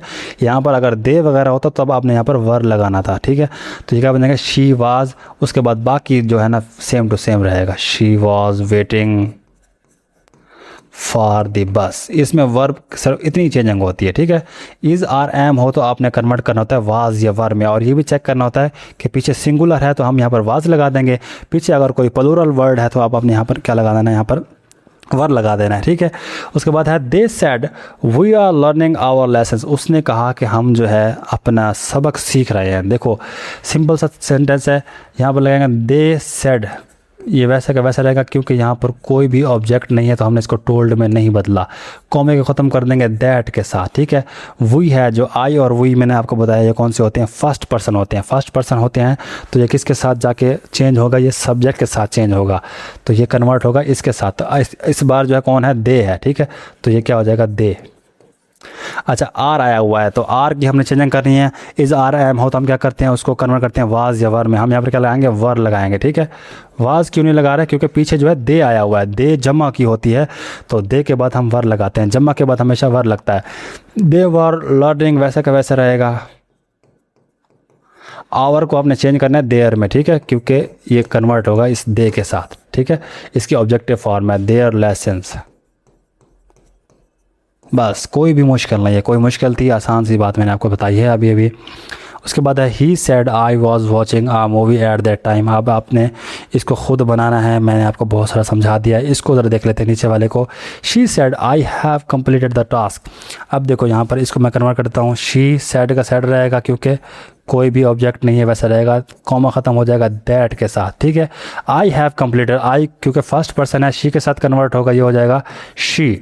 अब हैव आया हुआ है तो मैंने बताया था कि आपको हैज़ हो, हैव हो, तब आपने इसको किस में कन्वर्ट करना है, हैड लगा के तीसरी फॉर्म लगानी है, ठीक है। तो ये क्या हो जाएगा, हैड, और तीसरी फॉर्म इसकी कम्प्लीटेड। और इसमें अच्छी बात ये होती है, अगर फ़िक्रे में हैज़ हैव आया हुआ हो ना तो उसके बाद तीसरी फॉर्म खुद ब खुद लगी होती है, क्योंकि ये रूल होता है कि हैज़ हैव के बाद हमेशा तीसरी फॉर्म होती है, तो आपको तीसरी फॉर्म याद करने की ज़रूरत नहीं है इस फ़िक्रे में। अगर हैज़ हैव पहले से आया हुआ है तो वो 100% तीसरी फॉर्म ही होती है, ठीक है। तो कम्प्लीटेड रहेगा वैसे का वैसा द टास्क। बस यहाँ पर ये फ़िक्र एंड हो गया। उसके बाद नीचे वाला भी आप देख सकते हैं, ये भी सेम टू सेम है, ये आप खुद करोगे। शी सेड दैट, उसके बाद आई इसके साथ कन्वर्ट होगा यू के साथ, यू हो जाएगा। फिर यहाँ पर आपने हैड लगाना है, तीसरी फॉर्म लगानी है, लॉस्ट लगी हुई है। उसके बाद माई की जगह पे हम हिम लगा देंगे, ठीक है, और यहाँ पर एम्ब्रेला हो जाएगा। बस उसके बाद आ जाते हैं, he said he has lived in the city for 10 years। तो चलो मैं इसको कर देता हूँ आपके सामने। He said that, he said, उसके बाद कॉमा ख़त्म हो जाएगा, दैट लग जाएगा। ही क्योंकि फर्स्ट पे अपना थर्ड पर्सन है, थर्ड पर्सन को आपने चेंज नहीं करना, ठीक है। ही शी इट आया हुआ तो आप उसको वैसा का वैसा लिख दोगे, यहाँ पर ही का ही रहेगा, ठीक है। अगर थर्ड पर्सन हो, ही शी इट आया हुआ तो तब आपने उसको चेंज नहीं करना, ना ही ऑब्जेक्ट के साथ ना ही सब्जेक्ट के साथ, तो ये वैसे का वैसा रहेगा। अब हैज़ आया हुआ तो मैंने आपको बताया था हैज़ है वो तो हैड लगा के हम क्या करते हैं, तीसरी फॉर्म लगाते हैं, तो तीसरी फॉर्म होती है लिव्ड इसकी इन दिस सिटी, वैसे का वैसा रहेगा। फॉर 10 ईयर्स बेबी, ये भी वैसे का वैसा रहेगा, ठीक है। ये इसको बनाने का तरीका, सिंपल सा तरीका था। ये हैड लगा के तीसरी फॉर्म लगा दी, इसका हमने चेंज नहीं करना होता है। चलें जी, ये आप बाकी आप खुद कर सकते हैं, मुझे बिलीव है कि आप कर लोगे। चलो आखिरी फिर भी मैं आपको करवा देता हूँ, फिर आप मुझे गिला दोगे कि सर आपने पूरा नहीं करवाया, तो मैं यहाँ पे कंप्लीट करता हूँ। दे सेड, यहाँ पर मैं लिख दूँगा दे सेड, उसके बाद कॉमा ख़त्म हो जाएगा दैट के साथ, ठीक है। अब ये वही फर्स्ट पर्सन है तो इसके साथ चेंज होगा, पहले के साथ ही हो जाएगा, दे का दे ही रहता है हमेशा। उसके बाद वर आया हुआ है, वर आया हुआ हो तो वाज वर अगर आया हुआ हो तो हम इसको चेंज करते हैं हैड बीन में, ठीक है। अगर वाज वर आया हुआ फिक्रे में तो हम किस में कन्वर्ट कर देते हैं, हैड बीन में कन्वर्ट करते हैं। तो यह क्या हो जाएगा, दे, उसके बाद अपना हैड बीन, ठीक है, with the project.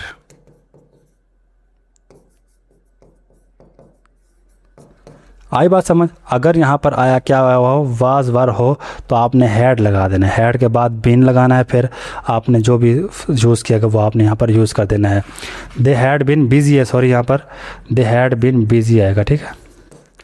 They had been busy with the project, ये आपने लगा देना, ये सिंपल सा इसका रूल है करने का। अब आपने क्या करना है, फ्री नहीं बैठ जाना, आपने चला जाना है सीधा हमारी वेबसाइट पर।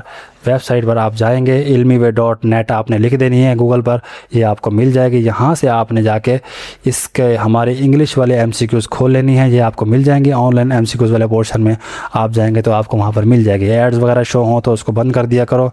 अच्छा, तो यहाँ पर आपने इंग्लिश वाले सेक्शन में जब आएंगे तो यहाँ पर आपको नज़र आएगा एक ये वाला डायरेक्ट इनडायरेक्ट स्पीच के MCQs की क्विज़, ये आपने करनी है, प्रैक्टिस के तौर पर करनी है। ये आपको आ जाएंगी शुरू वाली जो है, और जो इसकी टाइप्स हैं हम वो नेक्स्ट लेक्चर में पढ़ेंगे। तो ये वाली है यहाँ पर, ये आपने करनी है, ठीक है। ये आप यहाँ पर सही गलत लगा सकते हैं, ये आपको गलती बताएगा, सही भी बताएगा। इसकी आपने प्रैक्टिस करनी है, अपना रिज़ल्ट चेक करना है कि आपको कितनी MCQs इस वक्त आ चुकी हैं, कितने रूल्स आपको आ चुके हैं, और परेशान नहीं होना, ठीक है। ये टोटल हैं 10, इसमें पहले तो 2-3 जो है वो बेसिक हैं, अगली जो है वो उसकी टाइप्स पर है। इसकी टाइप भी होती है, इंटरोगेटिव होता है, उसके बाद इम्पेरेटिव होता है, एक्सक्लेमेटरी वाले सेंटेंस होते हैं। वो टाइप्स हम पार्ट 2 में पढ़ेंगे, ये बहुत ज़्यादा हो जाएगा, फिर आपको ये भी याद नहीं होगा। इस वजह से आपने फ़ारिग नहीं बैठना, ये वाली क्विज़ आपने करनी है। इसकी शुरू वाली तकरीबन 2-3 क्विज़ हैं, वो आपने 10 से 20 MCQs लाजमी स्टार्ट में करनी है, और वो आपको इंशाल्लाह आ जाएंगी। पार्ट 2 में फिर हम मज़ीद इसकी एग्जाम्पल करेंगे, बहुत ज़्यादा एग्जाम्पल इसकी करेंगे, और साथ में आपको इसकी टाइप्स जो हैं वो भी समझा दूंगा कि उसमें जो है ना आपने थोड़ी बहुत कैसे चेंजिंग करनी है। बेसिक रूल जो है ना आपका यही रहने वाला है। उसमें सिर्फ ये फ़र्क आता है कि कॉमे को हम इफ़ के साथ ख़त्म करते हैं, किसी कहीं पर हम वेदर लगाते हैं, और क्वेश्चन वाले फ़िक्रे जो होते हैं उसको हम कुछ और तरीके से कॉमे को ख़त्म करते हैं। उसमें सिर्फ ये जो है ना रूल्स रहते हैं, और उसमें हम सेट वगैरह को भी हम किसी और फॉर्म में चेंज करते हैं, वो हम टाइप्स में पढ़ लेंगे, परेशान नहीं होना। फ़िलहाल आपने जाके इसको ऐसे करना है, और इंशाल्लाह फिर मिलते हैं नेक्स्ट क्लास में। अल्लाह हाफिज़।